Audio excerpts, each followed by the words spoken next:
Hey guys, just a quick tutorial on how to edit an image sequence, so a series of still images into a video, how to bring those into After Effects. So I'm assuming that you've got a series of still images, presumably you've rendered these out in your 3D program, and now what you need to do is bring those and turn them into a video. So I'm not talking about how to do it in Maya, assuming you already know how to do the rendering, but how do you actually make this folder full of still images a video? So in After Effects, I've got here After Effects 2020 open, and I've just closed the splash screen. In the project window over on the left here, now by default you have project and effects, so you just want to make sure it's in project. And just in this empty space here, if you double click this, that will open up the import window. And so in here, I just want to navigate to where I've got my image sequences. This sequence of still images, and if you just click on the very first one, so these should be named 001 through sequential order through to however many you've got. In this case I've got 100 frames. So I've just selected the very first one, and by default, because these are PNG format, so I've rendered these out of Maya as a PNG file. You just want to make sure PNG is selected. That will actually be selected by default, so as long as this is the first image you click, it'll see that as a sequence because it sees this series. So with that, only that first file selected, all I need to do is click import, and that's going to bring in a sequence. So here in the project tab, what we see is any sort of resources that we've brought into After Effects, and currently all it shows is that image sequence that we've brought in. Now if we look up here, so when I have to click on it to see the thumbnail of what I've got selected, it shows me I've got this file called Memphis 001 through to 100. So in other words, I've got 100 frames of these PNG files in sequence. That's the resolution. But what it's done is brought them in at 30 FPS. And I've actually rendered this out in Maya at 25 frames per second. So I just want to change this so it plays back at the same speed that I've animated this at. To do that, if I just right click and go Interpret Footage and go Main, and straight away that's selected the frame rate, and I can just type in 25. So just here, make sure that says 25, which is, make sure that matches what you've animated to in your animation program. I click OK, and you can see that's updated now. It says 25 FPS. So that's going to play back at the same speed. All I need to do now is bring this into a composition, and I think the easiest way, this is the composition button. If I drag this onto the composition, that makes a composition in this editor here, this tab down here, the same resolution and the same length as the actual piece that I've just animated. And so we can scrub through and see the different frames. Now if I want to play back this, what I do is tap 0 on the keyboard, the insert key, so 0, and it quickly loads it into memory. So the first pass it's putting into memory and filling up that green line.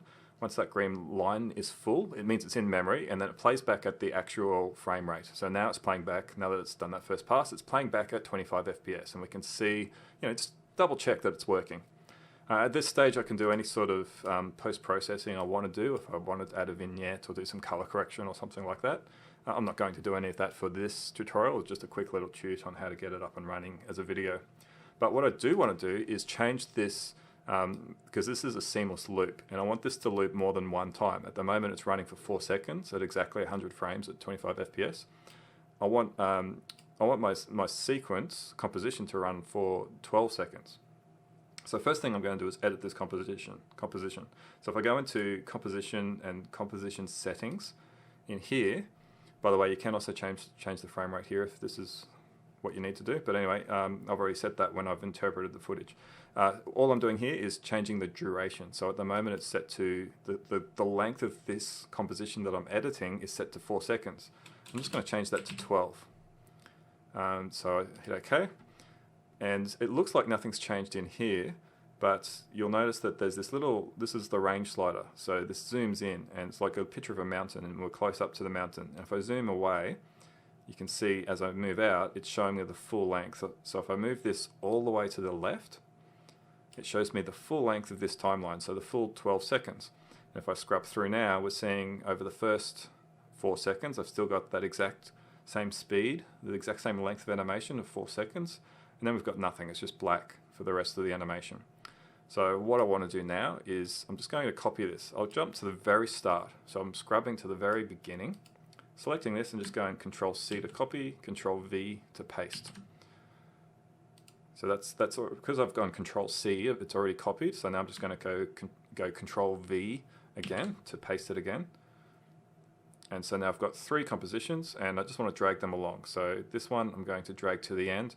Now if I hold down Shift, it snaps. So you can see it just automatically snaps. Like I don't have to eyeball it and try and get it right. If I hold Shift, it just snaps right there. So we get a seamless transition between these frames. And I'll do the same with the bottom one. Just hold down Shift, snap it to the end.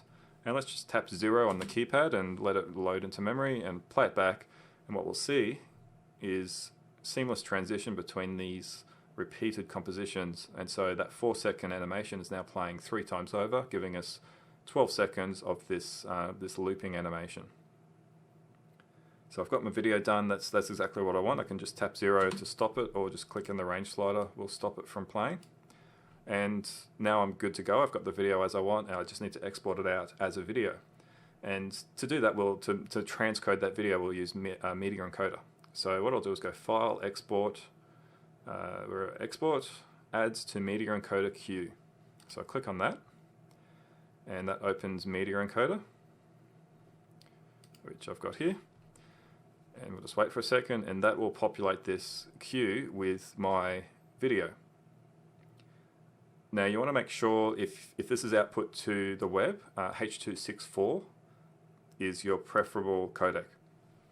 So when I click this, it does this dynamic link connection, and it links up to the server and looks at all the available codecs. So this will take a moment. So if you're seeing something else in there, if it's set to a different codec, you just need to change this. So when you click on this format here, you have a range of different codecs. So you could go with an uncompressed video if you want to send it to Apple ProRes. You have these different options. So H.264 for the web is our preference, which will put it in an MP4 format, a video wrapper.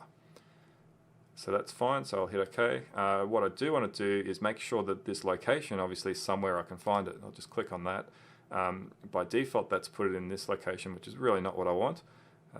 So I'll just navigate to let's see, navigate to where I need to save it.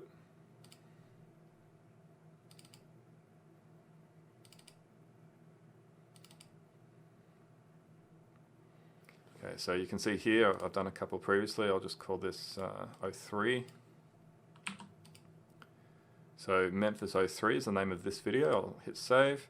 And once I've got the correct codec and the correct location, by default it should be set to high bit rate. So in other words, make it high quality. Don't compress the crap out of it. We'll hit the play button, and that will just really quickly transcode that because it's already rendered. It's not like we're doing a 3D render and we have to wait overnight. It's very quick. And now we can open that folder, and we can see that Memphis 03 is the folder that I just created, and just double check that that is the video that you believe you've created. Just double check it's all worked and you're not seeing weird artifacts. Sometimes things can go wrong. It's always worth just playing through any video you've made and double checking there aren't errors.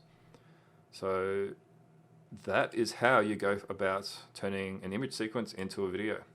Thanks, guys.